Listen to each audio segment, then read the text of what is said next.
എൻ്റെ പേര് അമൽ, ഇതെൻ്റെ അമ്മ മെർലിൻ. ഞാൻ വരുന്നത് കണ്ടക്കടവ്. ഞങ്ങളുടെ ഇടവക Saint Francis Xavier forane church Kandakkadavu. എൻ്റെ ജോലി സംബന്ധമായ തടസ്സമാർന്ന് അതിനെക്കുറിച്ച് സാക്ഷ്യപ്പെടുത്താനാണ് ഞാൻ വന്നത്. 2023 കപ്പലിൽ ജോലിക്ക് പോകാൻ വേണ്ടി ഞാൻ പഠിച്ച് കഴിഞ്ഞ് എന്നിട്ട് എനിക്ക് 2024 ഞാൻ പോകാനായിട്ട് ട്രൈ ചെയ്ത് തുടങ്ങി.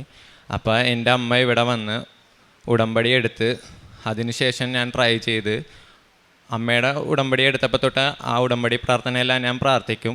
അത് വെച്ചിട്ട് ഞാൻ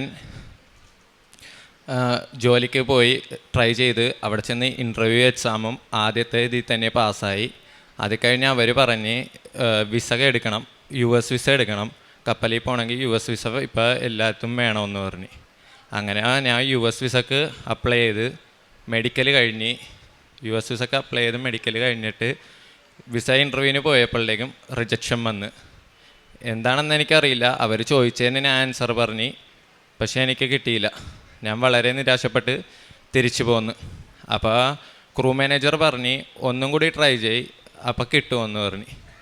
ഞാൻ അങ്ങനെ ഒരു 2 മാസം കഴിഞ്ഞപ്പോൾ പിന്നെയും ട്രൈ ചെയ്ത് പിന്നെയും പോയി. അവർ ചോദിക്കുന്നതിന് ആൻസർ പറയുകൊണ്ട് എനിക്കറിയില്ല എന്താണ് പ്രശ്നമെന്ന്. പിന്നെയും എനിക്ക് കിട്ടിയില്ല. ഞാൻ തിരിച്ചു പോന്ന്. ഞാൻ ക്രൂ മാനേജറിൻ്റെ അടുത്ത് പറഞ്ഞ് എനിക്ക് കിട്ടിയില്ല, ഫ്രഷർ ആയതുകൊണ്ടായിരിക്കും, ഞാൻ ഇതുവരെ പോകാത്തതുകൊണ്ടായിരിക്കും റിജക്ഷൻ വരുന്നതെന്ന് പറഞ്ഞ്. പുള്ളി പറഞ്ഞ് കുഴപ്പമില്ല, വിസ ഇല്ലാണ്ട് വേറെ രാജ്യത്ത് നമുക്ക് കയറിപ്പോകാം, അമേരിക്കയിൽ ഇറങ്ങാൻ പറ്റില്ലെന്ന് മാത്രമേ ഉള്ളൂ എന്ന് പറഞ്ഞ്. ഓക്കെ എന്ന് പറഞ്ഞ് ഞാൻ പോന്ന്. 1-2 മാസമായിട്ട് എനിക്ക് യാതൊരു വിളിയും വന്നില്ല. പിന്നീട് എന്നെ കഴിഞ്ഞിട്ട് എൻ്റെ കൂട്ടുകാർ വിളിച്ച്, ഞാൻ പോയി ഇൻ്റർവ്യൂ എല്ലാം കഴിഞ്ഞിട്ടാണ് അവർ പോയത്. അവർ പറഞ്ഞ് ചേട്ടാ ഞാൻ പോണേണ്, എനിക്ക് ജോയിനിങ് ആയി, അടുത്ത മാസം ഞാൻ പോണേണെന്ന് പറഞ്ഞ്. അങ്ങനെ ഞാൻ പറഞ്ഞ് പുള്ളിക്ക് മെസ്സേജ് ചെയ്തപ്പോൾ പുള്ളി പറഞ്ഞ് വിസ ഇല്ലാണ്ട് പോകാൻ പറ്റൂല, അല്ലെങ്കിൽ കമ്പനി മാറിക്കുമെന്ന് പറഞ്ഞ്. ഞാൻ പറഞ്ഞ് ഇൻ്റർവ്യൂ എല്ലാം പാസ് ചെയ്ത് നിങ്ങൾ പറഞ്ഞിട്ടാണ് ഞാൻ നിൽക്കുന്നത്, ഇനി എന്ത് ചെയ്യണമെന്ന് എനിക്കറിയില്ലെന്ന് പറഞ്ഞ്. പുള്ളി പറഞ്ഞ് വിസ എടുത്താൽ നിനക്ക് പോകാം, അല്ലെങ്കിൽ പോകാൻ പറ്റൂലെന്ന് പറഞ്ഞ്. അങ്ങനെ വന്ന് എൻ്റെ അമ്മ വന്ന് പിന്നെ ഉടമ്പടി പുതുക്കി ഞാൻ ഇവിടെ വന്ന്. പിന്നെ ഞാൻ ഇവിടെ വന്ന് എന്നിട്ട് അച്ഛൻ്റെ പ്രാർത്ഥന ഞാൻ കേട്ട്, ആർക്കാണ് ആവശ്യം അവർ വന്ന് ഉടമ്പടി എടുക്കണം, ഇപ്പം നിൻ്റെ ആവശ്യത്തിന് നീ തന്നെ വന്ന് പ്രാർത്ഥിക്കണമെന്ന് പറഞ്ഞ്. അപ്പോൾ എനിക്ക് അപ്പോഴും സംശയമുണ്ട്, എനിക്കിത് കംപ്ലീറ്റ് ചെയ്യാൻ പറ്റുമോ, മുടങ്ങിപ്പോകൂലേ എന്നുള്ളത്. ഇല്ല, നിന്നെക്കൊണ്ട് പറ്റുമെന്ന് പറഞ്ഞാൽ എൻ്റെ അമ്മ പറഞ്ഞ് നീ എടുക്ക്. പിന്നെ ഇവിടുത്തെ വോളണ്ടിയേഴ്സ് അവരും പറഞ്ഞ് പറ്റും മോനെ, കണ്ടിന്യൂ ചെയ്യുമെന്ന് പറഞ്ഞ്. അങ്ങനെ വന്ന് ഞാൻ ഇവിടെ നിൽക്കുമ്പോൾ എനിക്ക് ഉടമ്പടി എടുത്ത് ഞാൻ ക്ലാസ് കഴിഞ്ഞ് താഴ്ത്തു വന്ന് നിൽക്കുമ്പോൾ എനിക്ക് മെസ്സേജ് വന്ന് വിസക്ക് അപ്ലൈ ചെയ്തോ, ഞാൻ കോൺടാക്ട് ഡീറ്റെയിൽസ് തരാം, ഇവർ പെട്ടെന്ന് വിസക്കുള്ള ഇത് റെഡിയാക്കി തരുമെന്ന് പറഞ്ഞ്. ഞാനങ്ങനെ ഇവിടെ നിന്നിട്ട് ഞാൻ പ്രാർത്ഥിച്ച് ഞാൻ അമ്മയുടെ അടുത്തും പറഞ്ഞിട്ട്, അപ്പം അമ്മ പറഞ്ഞ് പൈസയൊക്കെ റെഡിയാക്കാം, നീ അവരുടെ അടുത്ത് ബാക്കി ഡോക്യുമെൻറ്റ്സൊക്കെ വിട്ടുകൊടുത്തു എന്ന് പറഞ്ഞ്. 3ാം തവണ ഞാൻ അപ്ലൈ ചെയ്ത് ഞാൻ ഇവിടെ നിന്ന് പോയി. എന്നിട്ട് വിസക്ക് പോണതിന് മുമ്പ് ഒരു ദിവസം ഞാൻ ഇവിടെ വന്ന് അച്ഛനെ കണ്ട് പ്രാർത്ഥിച്ച് ഇവിടെ നിന്ന് വിസക്ക് പോയി അവിടെ ചെന്ന്. അപ്പോൾ എൻ്റെ കൂട്ടുകാർ, എന്നെ കഴിഞ്ഞുള്ള കൂട്ടുകാർ അവിടെ പോകാൻ വേണ്ടി വന്നിരിക്കണേ. അപ്പം ഞാൻ വിസക്കാ പോയേക്കണം, അവർ അടുത്ത ആഴ്ച പോകാൻ നിൽക്കണേ. ഞാനവിടെ പോയി വിസക്ക് പോയി. ദൈവസഹായം, അമ്മയുടെ സഹായം, ഞാൻ വിസ പാസ്സായി. പ്രശ്നം ഉണ്ടായിരുന്നത് എൻ്റെ കമ്പനി ലെറ്ററിലാണ്, ഇവർ തന്നെ കമ്പനി ലെറ്ററിലാണ്. അത് എനിക്ക് തന്നത് ഇവർ സോഫ്റ്റ് കോപ്പി തന്നിട്ട് എൻ്റെ അടുത്ത് പ്രിൻ്റ് എടുത്താൽ മതി എന്ന് പറയും. ബാക്കി എല്ലാവർക്കും അവിടെ ഓഫീസിൽ നിന്ന് വന്നാൽ എടുത്തു കൊടുക്കണം. അപ്പോൾ ഇതിൻ്റെ ബാക്കിലായിട്ട് കമ്പനിയുടെ നെയിം ഉണ്ട്. എൻ്റെ ഡ്യൂപ്ലിക്കേറ്റ് ആണെന്ന് കരുതിയാണ് അവർ റിജക്ഷൻ തന്നെ. എൻ്റെ റീസൺ അവർ പറയൂല, നമ്മൾ ഫൈൻഡ് ചെയ്തെടുക്കണം അത്. അങ്ങനെ എനിക്ക് വിസ പാസ്സായി. ഞാൻ ഉടനെ ക്രൂ മാനേജറിന് മെസ്സേജ് ചെയ്ത്. അപ്പോൾ പുള്ളി പറഞ്ഞ് ഓക്കെ കൺഗ്രാറ്റ്സ് എന്ന് പറഞ്ഞ്. ഞാനവിടെ വെയിറ്റ് ചെയ്ത് എൻ്റെ വിസ സ്റ്റാമ്പ് ചെയ്ത് വരാൻ. വിസ സ്റ്റാമ്പ് ചെയ്ത് കിട്ടി, 3 ദിവസത്തിനുള്ളിൽ വിസ സ്റ്റാമ്പ് ചെയ്ത് കിട്ടി. അപ്പം തന്നെ ഞാൻ പിന്നെ വിളിച്ച്. അപ്പോൾ പുള്ളി പറഞ്ഞ് സ്റ്റാമ്പ് ചെയ്ത് കിട്ടിയാൽ അതിൻ്റെ PDF എനിക്ക് അയക്കുമെന്ന് പറഞ്ഞ്. PDF അയച്ച് ഞാൻ വിസ കളക്ഷൻ സെൻറ്ററിൽ നിന്ന് ഓഫീസിലേക്ക് വരാൻ പറഞ്ഞു. ഓഫീസിലേക്ക് എത്തുന്നതിന് മുമ്പ് തന്നെ വെസൽ മാനേജറെ വിളിച്ചിട്ടും പറഞ്ഞ് വെസൽ ലൈനപ്പ് ചെയ്തിട്ടുണ്ട്, റെഡി ഫോർ ജോയിനിങ് അല്ലേ എന്ന് ചോദിച്ചു. ഞാൻ പറഞ്ഞ ആന്ന് പറഞ്ഞ്. പക്ഷേ എൻ്റെ കയ്യിൽ ഡോക്യുമെൻറ്റ്സ് എല്ലാം ഉണ്ടാന്ന് ചോദിച്ചു. ഞാൻ പറഞ്ഞ ഡോക്യുമെൻറ്റ്സ് ഉണ്ട്, എൻ്റെ കയ്യിൽ ഡ്രസ്സ് ഇതൊന്നുമില്ല, ഞാനാകെ വിസക്ക് വേണ്ടി വന്നേക്കണേണ്, ഞാൻ ഇവിടെ കേരളത്തിൽ നിന്നാണ് വന്നേ എന്നൊക്കെ പറഞ്ഞ്. അപ്പോൾ അവർ പറഞ്ഞ് അത് കുഴപ്പമില്ല, ഇവിടെ നിന്ന് സാധനങ്ങളൊക്കെ വാങ്ങിയാൽ മതി, എന്നിട്ട് 2 ദിവസത്തിനുള്ളിൽ പോകണമെന്ന് പറഞ്ഞ്. എനിക്കറിയില്ല എന്ത് ചെയ്യണമെന്ന്. കാര്യം എൻ്റെ കയ്യിൽ പൈസ പോലും ഇല്ല. ഞാൻ ആകെ വിസക്ക് പോകാൻ വേണ്ടി മാത്രം പോയേക്കണേണ്. എനിക്ക് ആരുടെ അടുത്ത് വിളിക്കണം, എന്ത് ചെയ്യണമെന്നൊന്നും അറിയില്ല. പിന്നെ കിട്ടിയ അവസരമാണ്. ഇനി ഞാൻ ഇത് തട്ടിക്കളഞ്ഞാൽ എനിക്ക് ഇനി പോകാൻ പറ്റില്ലെന്ന് തോന്നിയ കാരണം അങ്ങനെ പോയി. ദൈവസഹായം, എനിക്കവിടെ എൻ്റെ കൂട്ടുകാർ പോകാൻ നിന്ന കൂട്ടുകാരുടെ ഡിലേ ആയിട്ട് അവർ 2 ദിവസം കൂടി അവിടെ നിന്ന് അവരെന്നെ സഹായിച്ച് പോയി. എല്ലാ ഡ്രസ്സും എല്ലാം വാങ്ങി. മെഡിക്കൽ ഒന്നും കൂടി എടുക്കണമെന്ന് പറഞ്ഞു. കാര്യം ഞാൻ ഇത്ര ദിവസം കഴിഞ്ഞ കാരണം ഇയർ മാറി. 24 ട്രൈ ചെയ്തിട്ട് 25 ഞാൻ പോണത്. അങ്ങനെ ഞാൻ ഡ്രസ്സൊക്കെ എല്ലാം വാങ്ങി. അവർ പോയ അതേ ദിവസം മണിക്കൂർ വ്യത്യാസത്തിന് ഞാനും ഇവിടുന്ന് പനാമയിലേക്ക് പോയി. പനാമയിൽ നിന്ന് ഞാൻ ജോയിൻ ചെയ്ത്. അപ്പോൾ എനിക്ക് ഈ വിസ തടസ്സം വന്നപ്പോൾ ഞാൻ എങ്ങനെയെങ്കിലും വിചാരിച്ച് അമേരിക്കയിൽ എനിക്ക് പോകേ വേണ്ടെന്ന് കരുതി.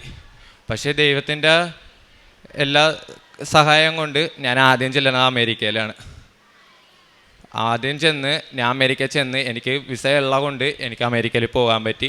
പുറം രാജ്യത്തെല്ലാം പോകാൻ പറ്റി. ഏകദേശം ഒരു 20 രാജ്യത്തിൽ കഴിഞ്ഞ 10 മാസത്തിനുള്ളിൽ ഞാൻ പോയിട്ട് ഞാൻ വന്ന്. ഇതാണ് എൻ്റെ സാക്ഷ്യം. ഞാൻ ഇതെല്ലാം ചെയ്യാനായിട്ട് ഇവിടെ ഉടമ്പടി എടുത്ത് ഞാൻ 20 ദിവസത്തിനുള്ളിലാണ് പോയത്. വിസ എല്ലാം റെഡിയാക്കി. ഞാൻ ഉടമ്പടി എടുത്ത് ജനുവരി 15-ാം തീയതിയാണ്. 15-ാം തീയതി എടുത്ത് ഫെബ്രുവരി 9-ാം തീയതി ഞാൻ ഇവിടെ നിന്ന് ഫ്ലൈ ചെയ്ത് പനാമയിൽ ലാൻഡ് ചെയ്ത്.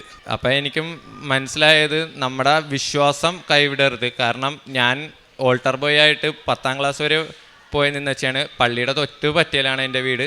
അപ്പോൾ എല്ലായിടത്തും ആത്മീയത ഉണ്ടായിരുന്നു. ഇടക്ക് വെച്ച് എവിടെയോ ഒരു അകൽച്ച വന്ന് അതിൽ നിന്ന് ഇങ്ങനെ മുടങ്ങിപ്പോയി.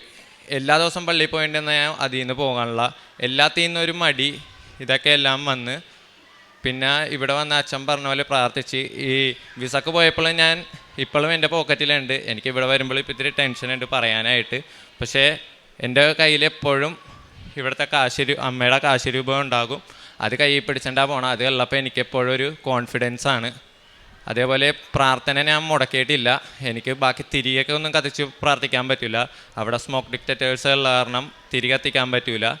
പക്ഷെ ഞാൻ പ്രാർത്ഥന ഞാൻ മുടക്കില്ല. രാവിലെയും വൈകിട്ടും ഞാൻ എങ്ങനെയും പ്രാർത്ഥിക്കും. പള്ളിയിൽ ഞാൻ മുടക്കൂല. ഞാൻ അവിടെ മുംബൈ പോകുമ്പോൾ നേരത്തേക്കൊന്നും പോകില്ലായിരുന്നു. പള്ളിയുടെ മുമ്പിൽ കൂടി പോയിട്ട് ഞാൻ പോകാണ്ട് വന്നിട്ടുണ്ട്. പക്ഷെ ഞാൻ ഉടമ്പടി എടുത്തതിന് ശേഷം വൈകിട്ട് എങ്ങനെയെങ്കിലുമൊക്കെ സമയം ഒപ്പിച്ച് ഞാൻ അവിടെ പോകും. അതെല്ലാം ചെയ്ത് ദൈവസഹായം, അമ്മയുടെ സഹായം കാരണം ഞാൻ അങ്ങനെ പോയി. അതാണ് എൻ്റെ ഒരു സാക്ഷ്യം. പിന്നെ എൻ്റെ അമ്മ പറയും. എൻ്റെ വിശ്വാസം പിന്നെ വർദ്ധിച്ച്. ഞാൻ ഇപ്പോഴും അതിന് ശേഷം ഞാൻ പ്രാർത്ഥന, എൻ്റെ അടുത്ത് കൂട്ടുകാരൊക്കെ പറയും നീ എന്തിനാ ഇപ്പോഴും പ്രാർത്ഥിക്കാൻ പോകണം. ഞാൻ പറയും ഇല്ല, പ്രാർത്ഥിച്ചിട്ടേ വേറെ കാര്യമുള്ളൂ. കാര്യം നമ്മുടെ കാര്യം കഴിയുമ്പോൾ നമ്മൾ മാറിക്കളയും നമ്മുടെ ആവശ്യത്തിന് വേണ്ടി. അല്ല, ദൈവത്തിനെ എന്നും സഹായം കൂടണം. ഞാൻ പിന്നെ എൻ്റെ കൂട്ടുകാരുടെ അടുത്ത് പറഞ്ഞു. ഇപ്പം ഞാൻ പറഞ്ഞിട്ട് എൻ്റെ അമ്മയുടെ ആങ്ങളയുടെ മകൻ വന്നിട്ടുണ്ട്. പുള്ളിക്ക് ഞാനിപ്പോൾ ഞങ്ങൾ കാറിന് വന്ന വഴിക്കനായിരുന്നു പറഞ്ഞു കൊടുക്കണമായിരുന്നു.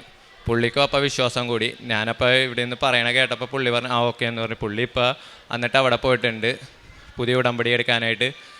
എൻ്റെ കൂട്ടുകാരുടെ അടുത്തും പറഞ്ഞ്. അപ്പോൾ കൂട്ടുകാരിക്കും ഒരു പോസിറ്റീവ് ഇതായി.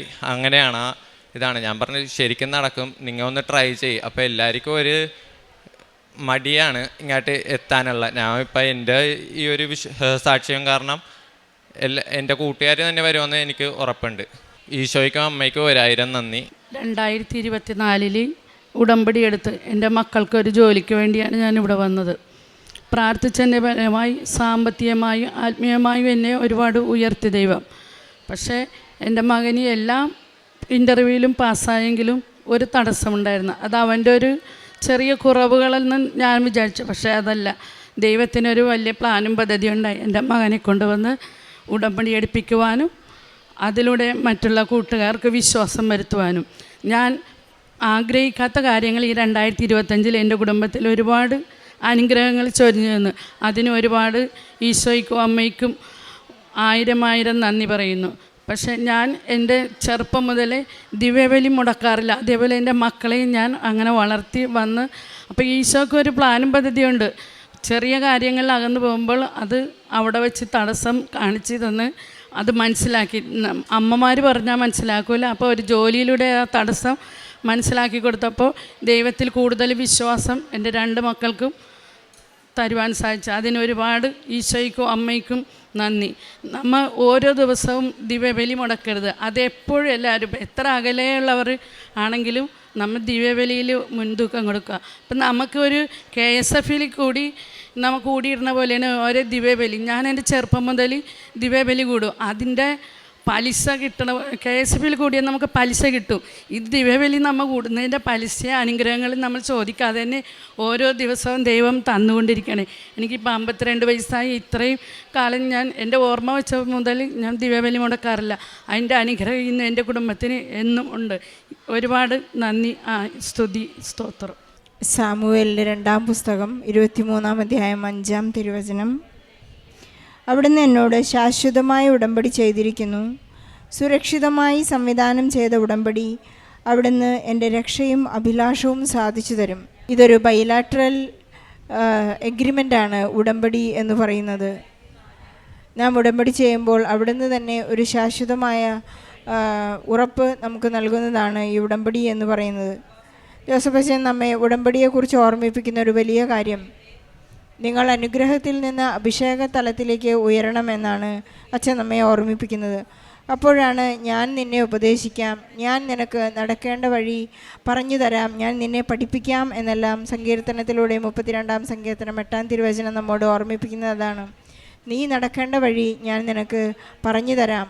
നീ ഇടത്തോട്ട് നിനക്ക് കഷ്ടതയുടെ അപ്പവും ക്ലേശത്തിൻ്റെ ജലവും തന്നാലും നിൻ്റെ ഗുരു നിന്നിൽ നിന്നും മറിഞ്ഞിരിക്കുകയില്ല. നീ ഇടത്തോട്ടോ വലത്തോട്ടോ തിരിയുമ്പോൾ നീ പിന്നിൽ നിന്നൊരു സ്വരം കേൾക്കും, ഇതാണ് വഴി, ഇതിലേ പോവുക. ഇങ്ങനെ നമ്മെ മാർഗദർശനം കാണിച്ചു തരികയും നാം നടക്കേണ്ട വഴികളും നാം ചെയ്യേണ്ട ജോലിയും നമ്മുടെ ഫ്യൂച്ചർ, നമ്മുടെ ഭാവിയും എല്ലാം അവിടുന്ന് തന്നെ ക്രമീകരിക്കുന്ന ഒരു വലിയ പ്രാർത്ഥനാ പദ്ധതിയിലേക്ക് നാം പ്രവേശിക്കുമ്പോൾ നമുക്ക് ഒന്നും മാത്രമേ ചെയ്യാനുള്ളൂ, അവിടുത്തോടു കൂടി ആയിരിക്കുക, അവിടുത്തെ സ്നേഹത്തിൽ നിലനിൽക്കുക എന്നൊരു വലിയ കർത്തവ്യം മാത്രമേ നമുക്ക് ചെയ്യാനുള്ളൂ. അമലിൻ്റെ ഒരു വലിയ പ്രത്യക്ഷീകരണ സാക്ഷ്യം നാം കേട്ടുകൊണ്ടിരിക്കുമ്പോൾ നമുക്ക് മനസ്സിലാകുന്നത് ഇതൊരു സമയച്ചുരുക്കത്തിൻ്റെ സാക്ഷ്യമാണ്. പരിശുദ്ധ അമ്മ നെഞ്ചിൽ സമയഘടികാരം ചാർത്തിക്കൊണ്ടാണ് ദുരന്തമുണ്ടാകാൻ പോകുന്നു, പ്രാർത്ഥിക്കുക എന്ന സന്ദേശം ജോസഫ് അച്ഛന് കൈമാറിയത്. നമ്മുടെ ജീവിത ദുരന്തത്തിൽ, നമ്മുടെ അസ്വസ്ഥതകളിൽ, നമ്മുടെ കാര്യങ്ങൾ നടക്കാതെ വരുമ്പോഴെല്ലാം അതെല്ലാം ഒരു ദുരന്തമാണ്. അവിടെയെല്ലാം സമയച്ചുരുക്കത്തിൻ്റെ അമ്മ നമുക്ക് നമ്മുടെ കാര്യങ്ങൾ എത്ര തന്നെ ലാഗ് ചെയ്തു പോയാലും ഉടമ്പടിയിലായിരിക്കുമ്പോൾ അമൽ പറയുന്നു, എനിക്ക് 20 ദിവസത്തെ സമയത്തിനുള്ളിൽ ഞാൻ ഇൻ്റർവ്യൂ ചെയ്ത ആ സ്ഥലത്തു നിന്ന് തന്നെ എനിക്ക് ഷിപ്പിൽ കയറി അമേരിക്കയിലേക്ക് എത്താനുള്ള വലിയ സൗഭാഗ്യമാണ് ഈ മകന് ലഭിച്ചത്. ഉടമ്പടി എടുത്ത ഉടനെ തന്നെ ഈ മകന് മനസ്സിലായി, ഞാൻ ഉടമ്പടിയിൽ ജീവിക്കണം. അച്ഛൻ എപ്പോഴും നമ്മെ ഓർമ്മിപ്പിക്കുന്ന ഒരു കാര്യം അതാണ്. ഉടമ്പടി എടുത്ത് ഇവിടെ നിന്ന് പോയതുകൊണ്ട് അല്ലെങ്കിൽ അച്ഛൻ്റെ ഒരു കൈവെപ്പ് ശുശ്രൂഷ സ്വീകരിച്ചതുകൊണ്ട് നമ്മുടെ ഉടമ്പടി പൂർത്തിയാവുന്നില്ല. അമലിനെ അച്ഛൻ്റെ കൈവെപ്പ് ശുശ്രൂഷ സ്വീകരിച്ച ഉടനെ തന്നെ 20 ദിവസത്തിനുള്ളിലാണ് വിസ കയ്യിൽ കിട്ടുന്നത്. നമ്മുടെ എത്ര തന്നെ ലാഗ് ചെയ്യുന്ന കാര്യങ്ങളായാലും നമ്മുടെ വിശ്വസ്തതയാണ് എപ്പോഴും മാറ്റുരച്ച് നോക്കുന്നത്. അതുകൊണ്ട് ഇപ്പോൾ അമലിന് ഒരുപാട് പേരെ സ്വാധീനിക്കുവാനും ഒരുപാട് പേരോട് ദൈവസ്നേഹം എന്താണെന്ന് പറഞ്ഞ് തൻ്റെ ജീവിതത്തിൽ നിന്ന് തന്നെ പറഞ്ഞ് സാക്ഷി നൽകുവാനായിട്ടുള്ള ഒരു വലിയ പദ്ധതി ദൈവം ഒരുക്കിയിരിക്കുകയാണ്. നമുക്ക് അമലിന് ലഭിച്ച എല്ലാ അനുഗ്രഹങ്ങൾക്കും നന്ദി പറയുന്നതോടൊപ്പം ജോലിയില്ലാതെ വിഷമിക്കുന്ന എല്ലാ മക്കളെയും നമുക്ക് ഈ സാക്ഷ്യത്തോട് ചേർത്ത് വയ്ക്കാം. വിസ പ്രോസസ്സിങ് നടന്നുകൊണ്ടിരിക്കുന്നവർ, അതിൽ ലാഗായിക്കൊണ്ടിരിക്കുന്നവർ, അതുപോലെ തന്നെ വിദേശത്ത് ജോലി ചെയ്യുന്നവർ, കരയിലും കടയിലും ജോലി ചെയ്യുന്ന എല്ലാ മക്കളെയും ഈ സാക്ഷ്യത്തോട് ചേർത്ത് വെച്ചുകൊണ്ട് നിയോഗങ്ങൾക്കായി പ്രാർത്ഥിച്ചുകൊണ്ട് ഈശോയ്ക്കും പരിശുദ്ധ അമ്മയ്ക്കും നല്ല ഒരു കൈയടി നൽകി സാക്ഷ്യം നമുക്ക് സമർപ്പിക്കാം. അത്യപൂർവ ദൈവാനുഭവങ്ങൾ ഇനി നിങ്ങൾക്കും സ്വന്തം. ഈ യൂട്യൂബ് ചാനൽ ഇതുവരെ സബ്സ്ക്രൈബ് ചെയ്തിട്ടില്ലെങ്കിൽ ഇപ്പോൾ തന്നെ സബ്സ്ക്രൈബ് ചെയ്യുക. ഈ വീഡിയോ ഇപ്പോൾ തന്നെ നിങ്ങളുടെ സുഹൃത്തുക്കൾക്ക് ഷെയർ ചെയ്തുകൊണ്ട് കർത്താവിൻ്റെ പ്രേക്ഷിതരാകുക.